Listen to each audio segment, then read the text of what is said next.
It was supposed to be a day of celebration for a Seeley Lake couple, the day their first daughter was born. But then the unthinkable, their precious daughter was stillborn. MTN's Jill Valley has a story of how they've decided to channel their grief into the gift of time for other families experiencing loss. The nursery was ready, filled with sunshine and stuffed animals.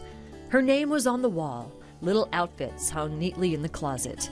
And two young parents were eager to meet the little girl they named Huntley Blaine. After an earlier miscarriage, it was an exciting time for Kendra and Jurian Coombs of Seeley Lake.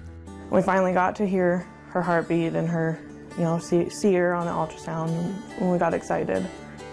It was an easy pregnancy. The night before they were scheduled for an induction, both Kendra and Jurian felt their baby move. But hours later, as doctors were preparing to induce Kendra, they realized something was wrong. And they're having a hard time finding her heartbeat, which wasn't out of the normal. We had a hard time the whole time. And then they brought in an ultrasound because they still couldn't find it after about an hour. And then they couldn't find it on there either. And that was when they told us she didn't make it. Baby Huntley was 7 pounds, 4 ounces, and 20 inches long. And you just stare at her, just hoping something was wrong, and she was still gonna cry. She didn't. The tragedy of an infant's death is often made worse by biology. It does not allow a lot of time before the deceased needs to be cool to slow down tissue deterioration. It means parents who want to spend time with their infant must allow the child to periodically be taken from the room to have their body temperature lowered. It takes away precious moments. That's the only time you ever get to hold them. That's it. That's all you get. You don't get any more than that.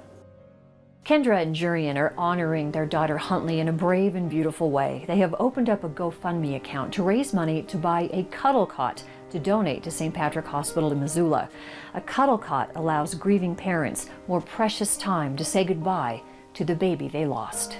The device sits in the bassinet or cradle, and it cools the child's core temperature enough so they can stay in the room with the family, where they can take their time to say goodbye.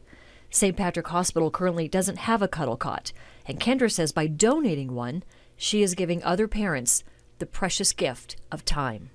That cuddle cot will make it so they don't have to take them away. They can stay with the family, because it hurts a lot. Joy is coming back to this house, as Kendra and Jurian are expecting again, and this baby shares a due date with a sibling they'll never meet. But even Huntley's short time on Earth was profound for this little family. I've always appreciated the little things. I appreciate them that much more. Everything. And she taught me to never take a single thing for granted, ever. She made me mom. In Seeley Lake, Jill Valley, MTN News.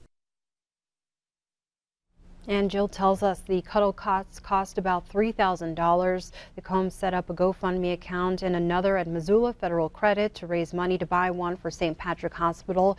If they end up raising more than that, they'll donate one to Community Medical Center as well.